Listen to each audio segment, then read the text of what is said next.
Menjelang Hari Raya Idul Fitri, aktivitas jual beli di Pasar 16 Ilir yang merupakan pusat perdagangan di Kota Palembang mulai dipadati warga yang berburu kebutuhan Lebaran, terutama pakaian.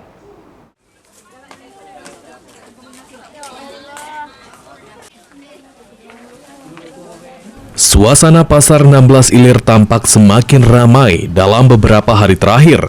Warga dari berbagai penjuru kota Palembang memadati area pasar untuk membeli kebutuhan menjelang Idul Fitri. Beragam kebutuhan seperti pakaian, sepatu, hingga perlengkapan ibadah menjadi incaran pembeli.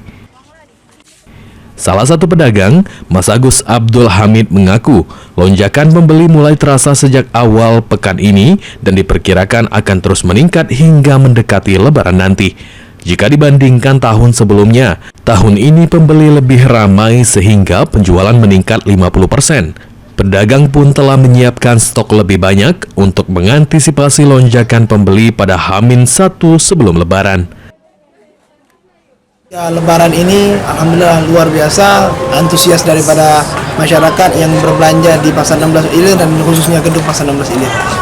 Jadi sudah mulai ramai ya?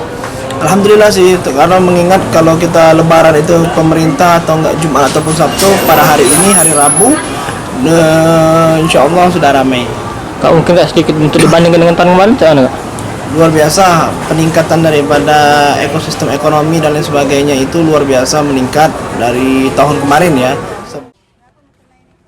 Sementara itu, salah satu pembeli Uci mengaku sengaja berbelanja di Pasar 16 Ilir untuk membeli perlengkapan ibadah yang akan digunakan pada sholat Id nanti. Menurutnya, perlengkapan ibadah di Pasar 16 Ilir dijual dengan harga yang murah namun tetap memiliki kualitas bagus. Selain itu, dirinya juga membeli pakaian untuk anggota keluarga lainnya. Mukena. Mukena ya? Berarti memang apa mukena ya? Untuk Lebaran, untuk sholat Id. Oh, berarti sudah beli baju berarti? Sudah beli baju. Baju nomor 1. Untuk apa tuh? Kita memang setiap tahun nggak belanja di Pasar 16 ya? Ya, setiap tahun. Untuk harga mukena itu berapa? 100. 100 ya? Itu tuh kualitas mana kualitasnya? Kualitasnya bagus. Bahannya halus, lembut, dingin. Ilham Wahyudi, PAL TV.